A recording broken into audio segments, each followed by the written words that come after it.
Eto na mga boss, kakapasok lang na balita. Grabe si PBBM, nagdeklara na, nahuli na si Cayetano. Malaking gulo to, binasahan na ng korte. Base sa impormasyong nakalap natin sa social media, mismong si Jose Claire Castro nang nagsalita na si Senador Alan Peter Cayetano dahilan ng gulo. Dahilan kung bakit gusto siyang tanggalin ni BBM sa pwesto, kaya pinalit bilang Senate President na si Win Gatchalian. Ireklamo na daw dapat si Cayetano sa Supreme Court. Sobra na kasi ang kanyang panggugulo. Dapat na daw siyang ipahuli, pabasahan na daw dapat siya sa korte. Total hindi na rin naman daw siya kinikilala bilang Senate President ng Malacanang. Kaya ito sabay-sabay natin panoorin kung paano si President Bongbong Marcos grabe nagdeklara na. Nahuli na si Senator Alan Peter Cayetano. Malaking gulo to, binasahan na ng korte. Pero bago tayo magpatuloy, baka pwedeng i-click nyo muna ang like, share, comment, subscribe at i-hit nyo na rin ang notification bell kung gusto nyo ng mga ganitong klase ng video para laging updated kayo sa mga susunod pa nating ibabalita. Kaya tara, panoorin na natin to. Yusek,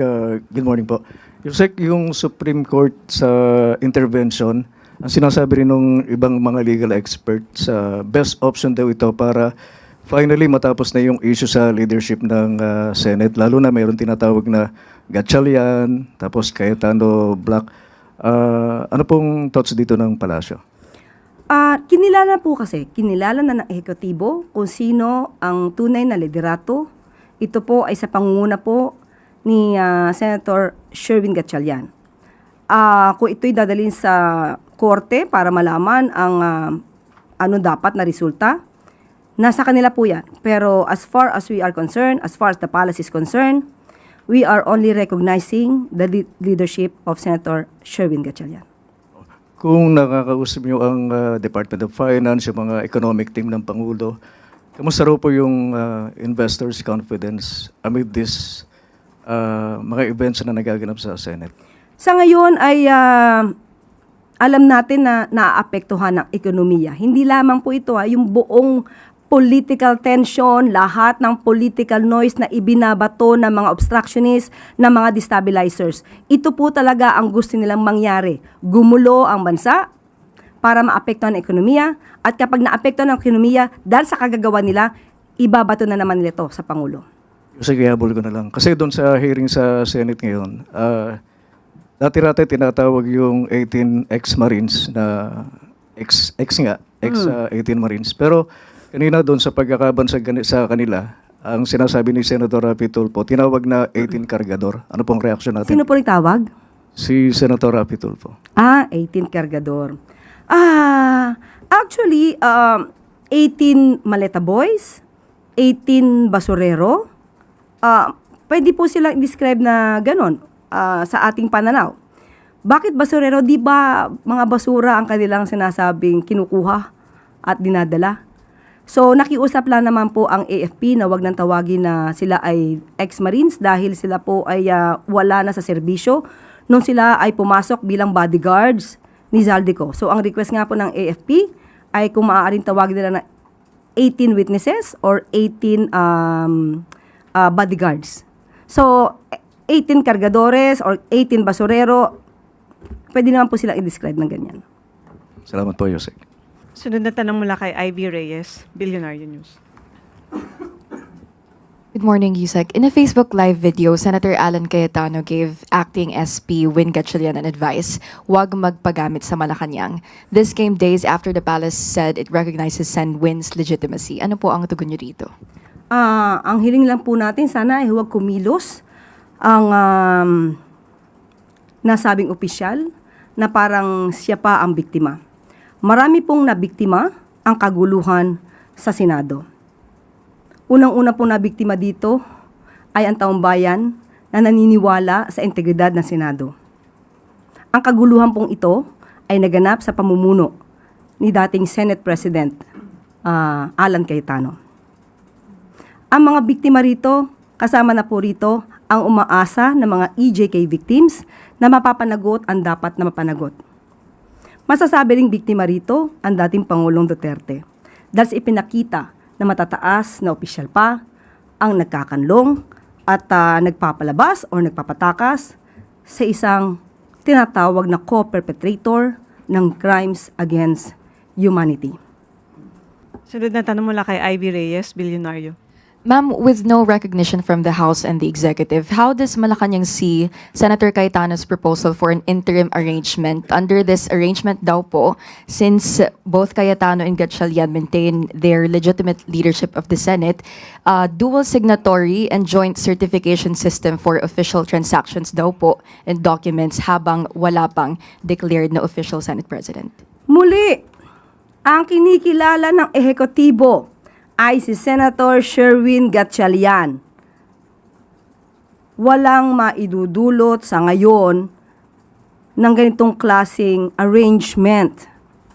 Baka mangyari na naman ang nangyari dati sa House of Representatives kung saan meron na silang term sharing agreement na hindi tinupad agad ni Senator Alan Cayetano. Again, uulitin natin, tanging si Senator Sherwin Gatchalian ang kinikilala nating liderato ngayon sa Senado. Ang lahat ng kaguluhan nito ay hindi po dahil sa pakikialam ng Malacanang. Ang putukang nangyari sa Senado noong May 13, ito po ay alam, may permiso, aprobado ni Senator Alan Cayetano. Ang pag-lock and load order na isinagawa at inutos ni General Aplasca noon, ito po ay aprobado ni Senator Alan Cayetano. Ang pagpapalabas o pagpapatakas kay Senator Bato de la Rosa ay aprobado din po ni Senator Alan Cayetano. Kung lahat pong ito ay sinasabing may intervention ang Malacanang, lahat ng yan ay hindi mangyayari. So, ang sinasabi ay mag-ingat sa Malacanang, mas mag-ingat po ang taong bayan sa mga taong nagkukunwari at nagpapanggap na banal. Yusek, are you referring to Senator Alan Cayetano dun po sa sinabi niyo nagpapanggap na banal? Wala po tayong pinapatamaan sa lahat po ito. Kung tatamaan po siya, wala na po tayong magagawa ron. Yusek, on another topic po, what is the palace's response to Sandigan Bayan's dismissal of the Marcos family's ill-gotten wealth because the PCGG would no longer present evidence? Sa ngayon po ay hindi po tayo otorisado magsita tungkol sa family affair. Tayo po ay Palace Press Officer. Sunod na tanong mula kay Marisol Halili, TV5. Good morning, Yusek. Yusek, did the President talk to the block of Senator Gatchalian or at least to acting Senate President Gatchalian amid the Senate gridlock? Sa ngayon po, personal, wala po tayong personal na kaalaman at wala po sa ating ibinababang impormasyon patungkol po dyan. But does the President see the need to talk to Senator Gatchalian? Sa aking pagkakawari, dapat lamang po dahil siya naman po ang kinikilala na acting Senate President. So, kailangan lamang po. And what does the President want to tell the Senator, if ever? Yan po ay hypothetical. Sinabi lamang po natin na kinakailangan sila mag-usap. Of course, yung mga napepending po ng mga bills at katulad po ng sinabi ng Pangulo ay hihiling po yata ng supplemental budget. So, kailangan po silang magkausap patungkol po dito. Yusek, last na lang po. A group of lawyers is planning to file usurpation of authority against some senators following the Blue Ribbon Committee hearing last week. From the Palace's point of view, do you see or were there violations following that particular hearing? Kung pag-uusapan po natin ay batas, may mga elemento po ang usurpation of authority. Unang-una po ay yun yung pagpapanggap o may false pretension na sila ay may kapangyarihan pero wala. Lack of authority, walang kapangyarihan pero gumaganap sa isang kapangyarihan na naaakop lamang o naaangkop lamang sa isang tunay na may autoridad. So, ang ginawa nila na paghihiring doon, at hindi na sila halos kinikilala, hindi sila kinikilala ng HOR, hindi sila kinikilala ng ehekutibo. Marami na po mga legal luminaries, legal experts at mga dating Senate Presidents na nagsasabing legal ang nangyaring sesyon sa June 3. So, ang pagsasagawa muli ng mga aksyon na dapat ay ginagawa ng tunay na otoridad, yan po ay masasabing unlawful or rather usurpation of authority. Sunod na tanong mula kay Ann Soberano, Bombo Radyo. Yusek, good morning. Ano po yung reaksyon ng Malacanang sa naging pahayag ni dating Senate President Franklin Drilon na dapat na daw makialam o mag-intervene si Pangulong Marcos dahil sa patuloy na sigalot sa Senado? May desisyon na po bang magpapatawag ang Pangulo ng special session o balak po ba niyang ipatawag at pulungin na lamang ang mga senador para maayos ito? Maganda pong panukala po yan. Nanggagaling sa dating Senate President, iginagalang na isang public servant. At ang Pangulo naman po ay hindi sarado ang pintuan sa mga ganyang klaseng mungkahi at suggestion. Ang tanong na lamang po, sa katulad po ba ni Senator Alan Cayetano ay uubra yung ganitong klase ng mga suggestion? Pero ma'am, may balak na po bang pulungin ni Pangulo itong mga senador or magpapatawag siya or yung special session? Pinagmimitingan po yan. Sa ngayon ay wala po tayong detalye. Baka po bukas or mamayang hapon ay makakapagbigay po ako sa inyong detalye. Dahil pinag-uusapan na po yan. Ma'am, follow up lang ma'am. Ano po yung mga nakatakdang schedule ni Pangulong Marcos sa Independence Day at may validated report na po ba ang Malacanang hinggil sa banta o tangkang panggugulo? At ano po ang direktiba ng Pangulo dito?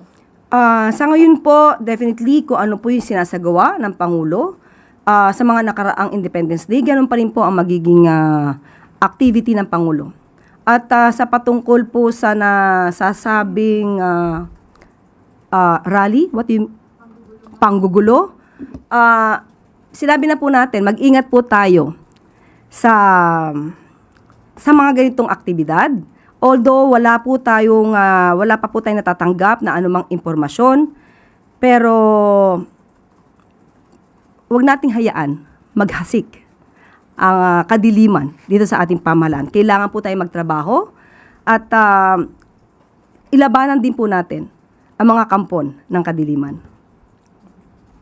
Sunod na tanong mula kay Samuel Madenilla, Business Mirror. Good afternoon, ma'am. Magpa-follow up lang po ako, ma'am, regarding po dun sa na-mention po nilang recognize na yung camp ni Sherwin Gatchalian na executive. May plan na po bang magkaroon ng LEDAC meeting? Dahil meron na Follow-up question mula kay Christian Yusores, DZMM. Ay ma'am, related lang po doon sa Lindol sa Mindanao. Are we expecting na bibisita po ang Pangulo sa Mindanao or magpapatawag po siya ng meeting with government officials para po maglatag ng update sa response? Sa ngayon po ay talaga pong pinatawag na po o inutusan na po lahat ang mga concerned agencies para sa mabilisang pagtatrabaho.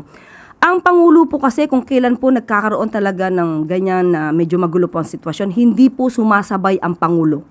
Dahil kapag ka po ganyan, mas mabibigyan pa po siya ng atensyon. Hindi po nais ng Pangulo na siya pang unahin. So ang dapat unahin dito ang mga kababayan natin, dapat focus ang trabaho ng mga agencies at ng mga kababayan natin at mga public servants natin sa mga tao na apektuhan po ng lindol. Morning po, Yusek. Yusek, how sufficient is the government's funds, particularly itong Quick Response Fund for Disaster Response and Rehabilitation, and how prepared din po itong QRF natin for the potential impacts of upcoming rainy season? Nag-utos na po ang Pangulo at kailangan tumugon po lahat ang ahensyang involved dito at concerned agencies. At alam po natin na ang pondo po sa ngayon ay sapat pa para sa pagsasagawa po ng pagligtas at pag-rescue at para po maibsan ang impact ng nangyaring sakuna nitong araw na to. Ngayon kayo bilang Pilipino, ano ang masasabi nyo at reaksyon sa balitang ito? Mag-iwan kayo ng komento sa ibaba at atin niyang babasahin isa-isa.